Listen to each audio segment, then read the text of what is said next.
Halo, perkenalkan nama saya Christopher Yance Roniboki, mahasiswa Universitas Hairun, Fakultas Ekonomi dan Bisnis, Prodi Manajemen semester 2. Kali ini saya akan menjelaskan dan mengenalkan konsep dari SEM Smart PLS dan memenuhi tugas dari Bapak dosen Dr. Adnan Rajak SEMSI dalam mata kuliah statistik. Apa itu SEM? Sebelum kita mencari tahu konsep Smart PLS, kita harus mengetahui dasar dari konsep-konsep tersebut. SEM atau Structural Equation Modeling merupakan suatu metode analisis statistik multivariat dan melakukan olah data SEM berbeda dengan melakukan olah data regresi atau analisis jalur. Olah data SEM lebih rumit karena SEM dibangun oleh model pengukuran dan model struktural. Di dalam SEM ada apa sih? Di dalam SEM terdapat 3 kegiatan secara bersamaan, yaitu yang ke-1, pemeriksaan validitas dan reliabilitas instrumen atau konfirmatory faktor analisis. Yang kedua, pengujian model hubungan antara variabel atau PET analisis. Dan yang ketiga, mendapatkan model yang cocok untuk prediksi atau analisis model struktural dan analisis regresi.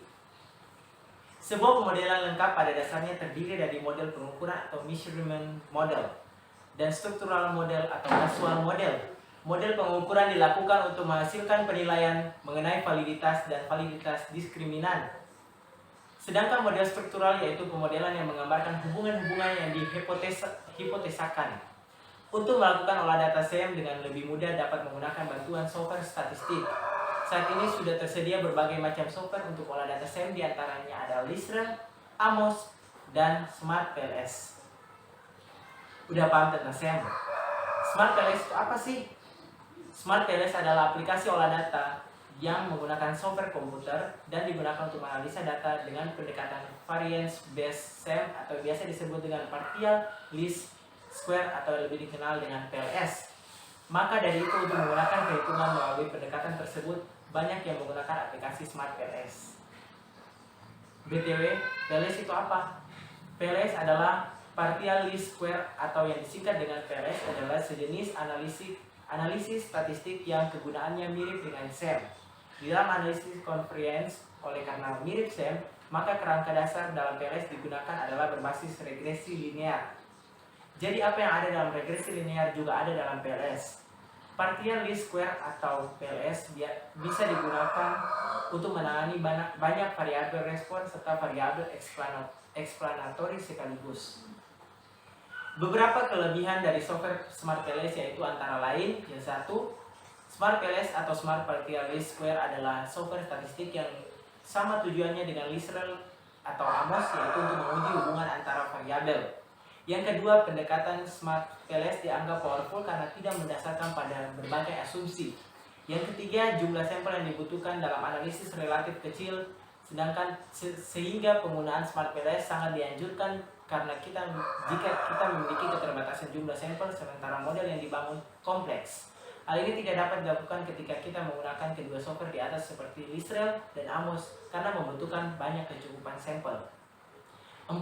Data dalam analisis Smart PLS tidak harus memiliki distribusi normal karena Smart PLS menggunakan metode bootstrapping atau pengandaan secara acak. Oleh karenanya, asumsi normalitas tidak akan menjadi masalah bagi PLS. Selain terkait dengan normalitas data, dengan dilakukannya bootstrapping maka PLS tidak mensyaratkan jumlah minimum sampel. Dan yang kelima, Smart PLS mampu menguji model SEM formatif dan reflektif dengan skala pengujian indikator yang berbeda dalam satu model. Terus, bagaimana cara menggunakan Smart PLS? Pertama-tama kita harus membuat sebuah data dalam Excel, kemudian di-save dalam bentuk CSV. CSV merupakan salah satu jenis file yang akan kita save untuk kita olah dalam Smart PLS. Seperti yang di samping saya ini adalah merupakan suatu contoh data yang ada dalam Excel. Setelah itu, tampilan Smart PLS terdiri dari 3 jendela, diantaranya jendela project, jendela variabel atau indikator, dan jendela tempat struktural model digambar. Yang kedua, sebelum menggambar model struktural yang harus dilakukan adalah menginputkan file yang akan dianalisis untuk menjalankan Smart PLS 3.0. Data harus disimpan dalam format CSV yang seperti saya sebutkan tadi. Yang ketiga, langkah pertama untuk memasukkan data ke dalam Smart PLS 3.0 adalah dengan cara membuat proyek yang akan dikerjakan. Di sudut kiri atas ada klik new project, lalu akan memunculkan jendela baru, lalu isikan dengan nama project yang akan kita kerjakan. Yang keempat, setelah diisikan project, maka klik tombol OK, maka project akan muncul pada jendela di sebelah kiri. Terdapat dua menu, yaitu menu untuk memasukkan data pada Smart PLS 3.0 dan menu untuk menggambarkan struktur model penelitian. Yang kelima, untuk memasukkan data double klik pada icon menu. Setelah diklik, maka akan muncul layar yang akan berisikan file di mana kita akan menaruh data mentah dan pilih file dengan menu format CSV. 6. Jika data telah dimasukkan, maka akan tampak pada jendela Smart PLS indikator lain.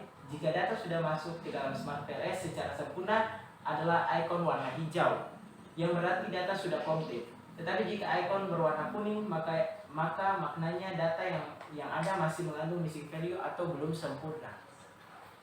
Adapun isi dari data yang diperlihatkan oleh Smart PLS diantaranya adalah variabel atau indikator penelitian disertai nilai statistik deskriptifnya. Yang ketujuh, setelah data berhasil diinputkan dengan sempurna, maka langkah berikutnya adalah menggambarkan model struktural. Menggambarkan model struktural dapat dimulai dengan melakukan double klik pada menu nama project di sebelah kiri jendela.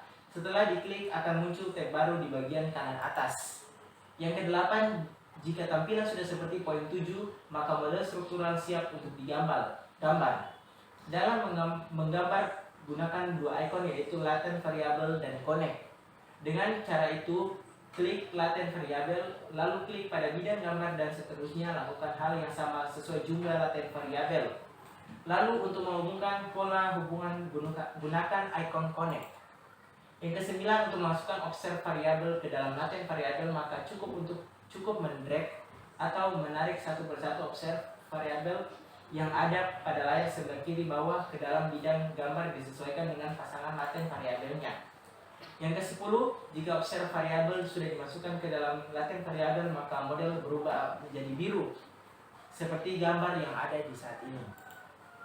Yang ke-11, jika perlu mengganti nama dari masing-masing latent variable, cukup klik kanan pada latent variable dan melakukan rename. Yang ke-12, untuk melakukan pengujian pada menu Smart PLS 3.0, pilih menu calculate dan pilih bootstrapping untuk menguji hipotesis. Yang ke-13, setelah diklik akan muncul jendela baru pada menu subsample, isikan sebanyak 500 kali, lalu klik start calculation. Yang ke-14, maka akan muncul tab baru pada Smart PLS 3.0, hasil analisanya seperti gambar berikut. Berikut adalah hasil final dari pengujian dan pengolahan data di Smart PLS 3.0.